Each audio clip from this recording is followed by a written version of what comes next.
Hi friends, ഇന്നത്തെ വീഡിയോയിൽ beginners ആയിട്ടുള്ളവർ തയ്ക്കാൻ അറിയത്തില്ല, പക്ഷേ വീഡിയോസൊക്കെ നോക്കിയിട്ട് തയ്ക്കാൻ വേണ്ടിയിട്ട് ഒത്തിരി ട്രൈ ചെയ്യുന്നുണ്ട്. കുറച്ചൊക്കെ റെഡിയാവും, പക്ഷേ അത്രയും പെർഫെക്റ്റ് ആവില്ല എന്ന് തോന്നുന്നവർക്ക് തീർച്ചയായിട്ടും ഫോളോ ചെയ്യാൻ പറ്റിയ കുറച്ച് ടിപ്സുമായിട്ടാണ് ഇന്ന് ഞാൻ വന്നിട്ടുള്ളത്. ഒരു നല്ലൊരു കോൺഫിഡൻസ് സ്റ്റിച്ചിങ്ങിൽ ഈ ടിപ്സ് ഫോളോ ചെയ്ത് നിങ്ങൾക്ക് ഉണ്ടാക്കിയെടുക്കാൻ പറ്റും. അതുപോലെ തന്നെ നല്ലൊരു ടൈലർ ആവാനും പറ്റും. പുറത്തേക്കും തയ്ച്ചു കൊടുക്കാൻ പറ്റിയില്ലെങ്കിലും നിങ്ങൾക്കുള്ള ചുരിദാർ വളരെ കൃത്യതയോടു കൂടി എത്ര നല്ല ക്ലോത്ത് ആയാലും എടുത്ത് കട്ട് ചെയ്ത് സ്റ്റിച്ച് ചെയ്തെടുക്കാനുള്ള ഒരു കോൺഫിഡൻസ് തീർച്ചയായിട്ടും ഈ മെത്തേഡ്സൊക്കെ ഫോളോ ചെയ്ത് നിങ്ങൾക്ക് തീർച്ചയായിട്ടും കിട്ടുന്നതായിരിക്കും.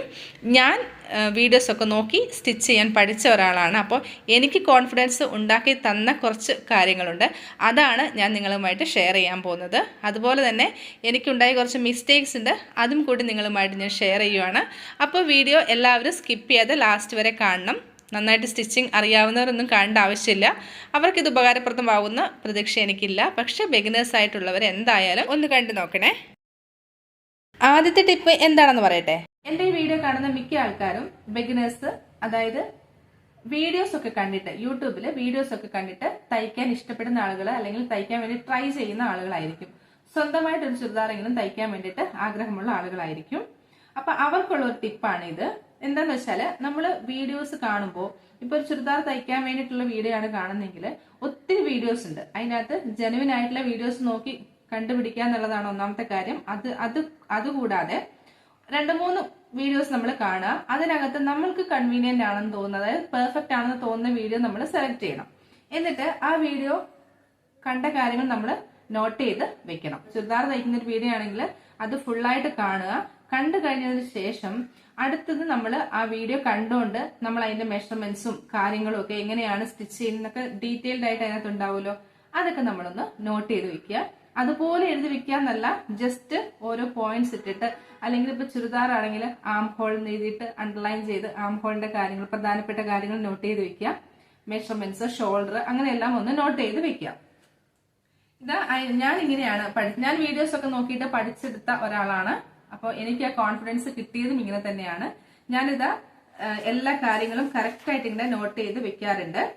നോട്ട് ചെയ്ത് വെക്കുക, അതിനുശേഷം നമുക്കത് വരച്ചും കൂടി വെക്കുന്നത് നല്ലതാണ്. സൈഡില് ഇതുണ്ട്. ഇപ്പൊ ആം ഹോളിന്റെ കാര്യങ്ങളാണെങ്കിൽ അതിന്റെ കാര്യങ്ങളെല്ലാം ഇവിടെ എഴുതി റൈറ്റ് സൈഡില് കറക്റ്റ് ഓരോ മാർക്കിംഗ് കൊടുത്ത് മെഷർമെന്റ്സ് കൊടുത്ത് വരച്ചു വെച്ചിട്ടുണ്ട്.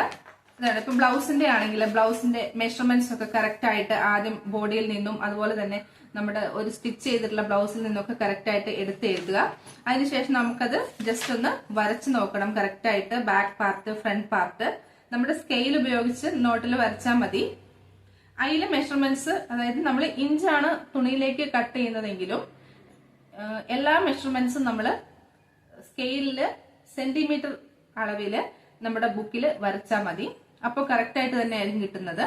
കറക്റ്റ് എന്തൊക്കെ പോയിന്റ്സ് ആണ് നമുക്ക് നോട്ട് ചെയ്യാനുള്ളത് അതൊക്കെ നമ്മൾ കൃത്യമായിട്ട് എഴുതി അതിന്റെ ഡ്രോയിങ്ങും കൂടെ സൈഡിൽ ചെയ്ത് വെക്കുകയാണെങ്കിൽ നമുക്ക് വളരെ വളരെ ഈസി ആയിട്ട് സ്റ്റിച്ചിങ് ചെയ്തെടുക്കാൻ പറ്റും, കട്ടിങ്ങും ചെയ്തെടുക്കാൻ പറ്റും. അടുത്ത ടിപ്പ് എന്താന്ന് വെച്ച് കഴിഞ്ഞാൽ, നമ്മൾ തയ്ക്കാനും അതുപോലെ തന്നെ കട്ട് ചെയ്യാനും വേണ്ടിയിട്ട് ആവശ്യത്തിനനുസരിച്ച് സമയമെടുത്ത് തന്നെ നമ്മൾ ചെയ്യണം. അതായത് തുടക്കക്കാർക്കുള്ളൊരു പ്രത്യേകത എന്നല്ല, എനിക്കും അങ്ങനെ ഉണ്ടായിരുന്നു. നമ്മൾ കുറച്ചൊക്കെ ഓക്കെ ആയിന്ന് തോന്നുമ്പോൾ സ്റ്റിച്ചിങ് ഒന്നുകൂടി വേഗത്തിലാക്കിയിട്ട് അതിൻ്റെ ഔട്ട്പുട്ട് ഒന്ന് കാണാൻ വേണ്ടി നമുക്ക് ഭയങ്കര ഇൻട്രസ്റ്റ് ആയിരിക്കും. അതുകൊണ്ട് തന്നെ നമ്മൾ സ്റ്റിച്ച് ചെയ്യുമ്പോൾ കുറച്ചും കൂടി വേഗത്തിൽ ഫിനിഷ് ചെയ്യാൻ വേണ്ടി ശ്രമിക്കും. അപ്പം നമുക്ക് എല്ലാം കറക്റ്റായിട്ട് കിട്ടത്തില്ല. അതുകൊണ്ട് തന്നെയാണ് നമ്മൾ പതുക്കെ സമയമെടുത്തേ ചെയ്യാൻ പാടുള്ളൂ. കാരണം നമുക്കറിയാത്തൊരു കാര്യം നമ്മൾ ചെയ്യുവാണ്, അങ്ങനെ ഫോളോ ചെയ്താലേ നമുക്ക് നല്ല വൃത്തിയായിട്ട് സ്റ്റിച്ച് ചെയ്ത് കിട്ടത്തുള്ളൂ. അതുപോലെ തന്നെ നമ്മൾ എന്തെങ്കിലും ഒരു കാര്യം സ്റ്റിച്ച് ചെയ്യുമ്പോൾ നമ്മൾ റഫായിട്ടാണല്ലോ ആദ്യം ചെയ്യുന്നത്. അതുകൊണ്ട് തെറ്റിപ്പോയാലും കുഴപ്പമില്ല എന്നുള്ള മട്ടിൽ വിടാൻ പാടില്ല. നമ്മൾ സ്റ്റിച്ചിങ്ങിൽ, കട്ടിങ്ങിൽ തെറ്റുകൾ പറ്റിയിട്ടുണ്ടെങ്കിൽ അത് തിരുത്തി തന്നെ പോകണം. സ്റ്റിച്ച് ചെയ്യുമ്പോൾ തെറ്റിപ്പോയാൽ അത് അഴിച്ചെടുത്തിട്ട് കറക്റ്റായിട്ട് സ്റ്റിച്ച് ചെയ്തിട്ട് തന്നെ നമ്മൾ നമ്മൾ മുന്നോട്ട് പോകാനായിട്ട്. ഇനി അടുത്ത് എന്താണെന്ന് വെച്ചാൽ, സ്റ്റിച്ചിങ് അറിയാത്തവർക്ക് പെട്ടെന്ന് ചെയ്യുമ്പോൾ സ്ട്രെയിറ്റ് ആയിട്ട് സ്റ്റിച്ച് ചെയ്യുന്നത് അതുപോലെ സ്ട്രെയിറ്റ് ആയിട്ട് വരില്ല. അതുപോലെ നമ്മൾ ചുരിദാറിൻ്റെയൊക്കെ നെക്ക് സ്റ്റിച്ച് ചെയ്യുമ്പോൾ റൗണ്ടിൽ വരില്ല. അങ്ങനത്തെയൊക്കെ പ്രോബ്ലംസ് ഉണ്ടാവും. അപ്പോൾ നമ്മൾ ആദ്യം ഒരു തുണിയിൽ ഒരു സ്ട്രെയിറ്റ് ലൈൻ വരയ്ക്കുക. ആ സ്ട്രെയിറ്റ് ലൈൻ വരച്ചിട്ട് സ്ട്രെയിറ്റ് ലൈനും കൂടെ സ്റ്റിച്ച് ചെയ്ത് പഠിക്കുക. അതിനുശേഷം നമ്മൾ റൗണ്ട് വരയ്ക്കുക. ആ റൗണ്ടിൽ കൂടെ സ്റ്റിച്ച് ചെയ്ത് പഠിക്കുക. ആദ്യം സ്റ്റിച്ച് ചെയ്യുമ്പോൾ കറക്റ്റ് റൗണ്ടിൽ കൂടെ ഒന്ന് സ്റ്റിച്ച് ചെയ്യാൻ നമുക്ക് പറ്റിയെന്ന് വരില്ല, പക്ഷേ അത് വീണ്ടും വീണ്ടും ട്രൈ ചെയ്യുമ്പോൾ നമുക്ക് പറ്റുന്നതായിരിക്കും. അതുപോലെ തന്നെ സ്ക്വയർ, ട്രയാങ്കിൾ അങ്ങനെ ഷേപ്സ് വരച്ചിട്ട് ആ ഷേപ്സിന് മുകളിൽ കൂടി സ്റ്റിച്ച് ചെയ്യാൻ വേണ്ടിയിട്ട് നമ്മൾ പരിശീലിക്കുക.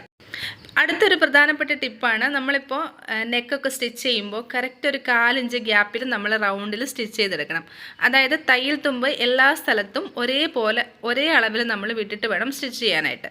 തുടക്കക്കാർക്ക് അതെന്തായാലും അത്ര കണ്ട് പറ്റില്ല. അതുകൊണ്ട് തന്നെ നമ്മൾ നെക്കും അതുപോലെ തന്നെ ആം ഹോളൊക്കെ ചെയ്യുമ്പോൾ സ്റ്റിച്ച് ചെയ്യാൻ നേരത്ത് എത്ര തയ്യൽ തുമ്പാണോ നമ്മൾ വിട്ടിട്ടുള്ളത് ആ തയ്യൽ തുമ്പ് മെഷർ ചെയ്തിട്ട് നമ്മൾ ഫുള്ള് റൗണ്ടിൽ തയ്യൽ തുമ്പ് മെഷർ ചെയ്ത് എടുത്ത് ആദ്യം നമ്മൾ ഡോട്ട് ഇട്ട് ഒരു ലൈൻ വരയ്ക്കുക. അതിനുശേഷം ആ ലൈനിൽ കൂടെ തന്നെ സ്റ്റിച്ച് ചെയ്യുക. അങ്ങനെ ലൈനിൽ കൂടി സ്റ്റിച്ച് ചെയ്താലേ നമ്മുടെ സ്റ്റിച്ചിങ് വളരെ പെർഫെക്റ്റ് ആയിട്ട് കിട്ടത്തുള്ളൂ. ഇനി നമ്മൾ tape, scale, French curve, canvas ഇത്രയെങ്കിലും മെയിനായിട്ട് നമ്മൾ യൂസ് ചെയ്യാൻ വേണ്ടി ശ്രമിക്കണം. ഫ്രഞ്ച് കർവ് ഒക്കെ വെച്ചിട്ട് നമ്മൾ ആം ഹോള് കട്ട് ചെയ്ത് പഠിക്കുകയാണെങ്കിൽ നമുക്ക് ഈസി ആയിട്ട് കട്ട് ചെയ്യാനായിട്ട് പറ്റും. എന്താണെന്ന് വെച്ചാൽ ചുരിദാറിനൊക്കെ നമ്മൾ നെക്ക് കട്ട് ചെയ്ത് സ്റ്റിച്ച് ചെയ്യുമ്പോൾ ബിഗിനേഴ്സ് ക്യാൻവാസ് ഉപയോഗിച്ച് തന്നെ നമ്മൾ നെക്ക് കട്ട് ചെയ്ത് സ്റ്റിച്ച് ചെയ്യാനായിട്ട് ശ്രമിക്കണം. ക്രോസ് പീസസ് വെച്ചിട്ട് നമ്മൾ സ്റ്റിച്ച് ചെയ്യുമ്പോൾ എക്സ്പീരിയൻസ് ഇല്ലാതെ നമ്മൾ സ്റ്റിച്ച് ചെയ്യുമ്പോൾ ചിലപ്പോൾ വലിഞ്ഞു പോകാനുള്ള സാധ്യതയുണ്ട്. അപ്പോൾ നമ്മുടെ നെക്ക് കറക്റ്റായിട്ട് കിട്ടത്തില്ല. അത് നമുക്ക് തിരിച്ചെടുത്ത് കറക്റ്റായിട്ട് ജോയിൻ ചെയ്ത് സ്റ്റിച്ച് ചെയ്യാൻ കുറച്ച് പാടാണ്. അപ്പോൾ ക്യാൻവാസ് ഉപയോഗിച്ച് സ്റ്റിച്ച് ചെയ്യുമ്പോൾ നമുക്ക് കുറച്ചും കൂടി പെർഫെക്റ്റ് ആയിട്ട് കിട്ടും. അതുപോലെ തന്നെയാണ് നമ്മൾ ലൈനിങ് ക്ലോത്ത് മറിച്ചടിക്കുമല്ലോ നെക്ക്, അങ്ങനെ ചെയ്യാൻ വേണ്ടിയിട്ട് കൂടുതൽ ആളുകളും ചെയ്യുന്നത് ലൈനിങ് ക്ലോത്തിൽ നെക്ക് കറക്റ്റായിട്ട് വരച്ചിട്ട് കട്ട് ചെയ്യും. അതിനുശേഷം മെയിൻ ക്ലോത്ത് കട്ട് ചെയ്യാതെ അതിൻ്റെ മുകളിൽ വെച്ചിട്ടാണ് സ്റ്റിച്ച് ചെയ്തെടുക്കാറ്.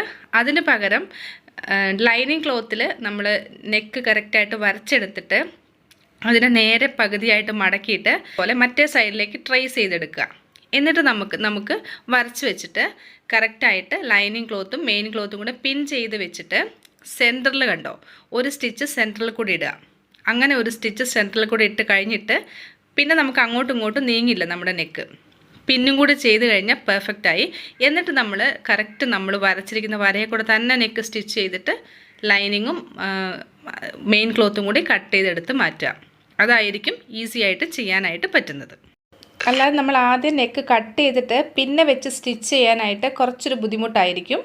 അപ്പം എനിക്ക് അങ്ങനെയാണ് ഫീൽ ചെയ്തിട്ടുള്ളത്. അപ്പം നിങ്ങൾക്ക് അങ്ങനെയാണ് തോന്നുന്നതെങ്കിൽ ഒന്ന് കമൻറ്റ് ചെയ്യണേ. അപ്പോൾ ഇതാണ് ഈസി മെത്തേഡ് എന്നുള്ള വിശ്വാസത്തിലാണ് ഞാൻ നിങ്ങൾക്കിത് പറഞ്ഞു തരുന്നത്.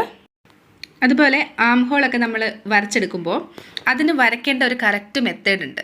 ഫ്രഞ്ച് കർവ് എങ്ങനെയാണ് വെക്കേണ്ടത്, മുകളിൽ ഒരു 1/2 ഇഞ്ച് വിട്ട് 2 പോയിൻറ്റ്സിൽ ടച്ച് ചെയ്ത് അത് കറക്റ്റായിട്ട് വെക്കേണ്ട ഒരു മെത്തേഡ് ഉണ്ട്. അത് ഞാൻ ഓൾറെഡി ഒരു വീഡിയോ ചെയ്തിട്ടുണ്ട്, ഐക്കാർട്ടിൽ ഞാൻ കൊടുക്കാം. അപ്പോൾ അങ്ങനെ പെർഫെക്റ്റ് ആയിട്ട് വെച്ചിട്ട് വേണം നമ്മളത് കട്ട് ചെയ്തെടുക്കാനായിട്ട്. വെറുതെ നമ്മൾ ഷോൾഡർ എത്ര എടുത്തു അത്ര തന്നെ നേരെ താഴേക്ക് ആം ഹോളായിട്ട് എടുക്കുക. അതിനുശേഷം ഒരു ഇഞ്ച് സെൻറ്ററിൽ നിന്ന് മാർക്ക് ചെയ്തിട്ട് ഫ്രീ ഹാൻഡായിട്ട് വരയ്ക്കുക. അങ്ങനെ ചെയ്ത് അതിൻ്റെ പിന്നെ ഒരു 1/2 ഇഞ്ച് കുഴിച്ചെടുക്കുക ഫ്രണ്ടിലേക്ക്. അങ്ങനെ ചെയ്ത് കഴിഞ്ഞാൽ അത് പെർഫെക്റ്റ് ആയിട്ട് കിട്ടത്തില്ല.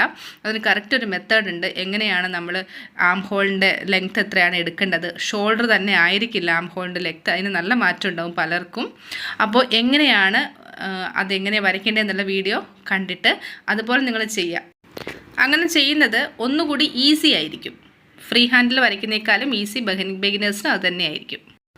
പിന്നെ മെഷർമെൻറ്റ്സിൻ്റെ കാര്യം ഒന്ന് പറയാനുണ്ട്. എന്താണെന്ന് വെച്ചാൽ ഇപ്പം നമുക്ക് ബോഡിയിൽ നിന്ന് മെഷർമെൻറ്റ് കറക്റ്റായിട്ട് എടുക്കാൻ തുടക്കക്കാർക്ക് അറിയുന്നുണ്ടാവില്ല. അതുപോലെ തന്നെ തയ്ച്ച ഒരു ചുരിദാറില്ലേ അതിൽ നിന്ന് നമുക്ക് മെഷർമെൻറ്റ്സ് എടുത്താലും എല്ലാ അളവുകളും അതിൽ നിന്ന് കൃത്യമായിട്ട് കിട്ടിക്കൊള്ളണമെന്നില്ല. അപ്പോൾ എന്താ ചെയ്യേണ്ടതെന്ന് വെച്ച് കഴിഞ്ഞാൽ ഇപ്പോൾ നമ്മുടെ ചെസ്റ്റ് മെഷർമെൻറ്റിനനുസരിച്ചുള്ള വേറെ ഒത്തിരി വീഡിയോസ് ഉണ്ട്, അതിനനുസരിച്ച് സ്റ്റിച്ച് ചെയ്തിട്ടുള്ള വീഡിയോസ് ഉണ്ട്. അപ്പോൾ അത് കണ്ടിട്ട് അതിൻ്റെ എല്ലാ മെഷർമെൻറ്റ്സും നമ്മൾ എഴുതി വെക്കുക. അതിനുശേഷം നമ്മുടെ ഓൾറെഡി സ്റ്റിച്ച് ചെയ്തിട്ടുള്ള ഒരു ചുരിദാർ ഉണ്ടാവുമല്ലോ അതിനകത്തുനിന്നും ഈ മെഷർമെൻറ്റ്സ് ഒക്കെ എത്രയാണ് വരുന്നതെന്ന് നോക്കിയിട്ട് അതും അതിൻ്റെ അപ്പുറത്ത് മാർക്ക് ചെയ്ത് വെക്കുക. എന്നിട്ട് നമ്മൾ രണ്ടും കൂടെ ഒന്ന് കമ്പയർ ചെയ്ത് നോക്കുക. കുറേയൊക്കെ ഓക്കെ ആയിരിക്കും, കുറേതൊക്കെ മാറ്റം വരുത്താനുണ്ടാവും. അങ്ങനെ കമ്പയർ ചെയ്തിട്ട് വേണം നമ്മൾ കറക്റ്റ് ഒരു മെഷർമെൻറ്റ് ഉണ്ടാക്കി നമ്മൾ സ്റ്റിച്ച് ചെയ്യാൻ സ്റ്റാർട്ട് ചെയ്യാനായിട്ട്. അപ്പോൾ ഈ ടിപ്സൊക്കെ നിങ്ങൾക്ക് യൂസ്ഫുൾ ആകുമെന്ന് വിചാരിക്കുന്നു. അപ്പോൾ ഇഷ്ടമായാൽ ഒന്ന് ലൈക്ക് ചെയ്യണം, ആവശ്യമുള്ളവർക്ക് ഷെയർ ചെയ്ത് കൊടുക്കുക. അതുപോലെ തന്നെ സപ്പോർട്ട് ചെയ്യാനായിട്ടൊന്ന് സബ്സ്ക്രൈബ് ചെയ്തേക്കണം ചാനൽ. അതുപോലെ ഇനിയും എന്തെങ്കിലും ഡൗട്ട്സോ കാര്യങ്ങളൊക്കെ ഉണ്ടെങ്കിൽ കമൻറ്റ് ചെയ്താൽ തീർച്ചയായിട്ടും ഞാൻ അതിന് റിപ്ലൈ തരുന്നതായിരിക്കും. അപ്പോൾ ഇതാ പുതിയ വീഡിയോയുമായിട്ട് വീണ്ടും വരാം. ടാറ്റാ.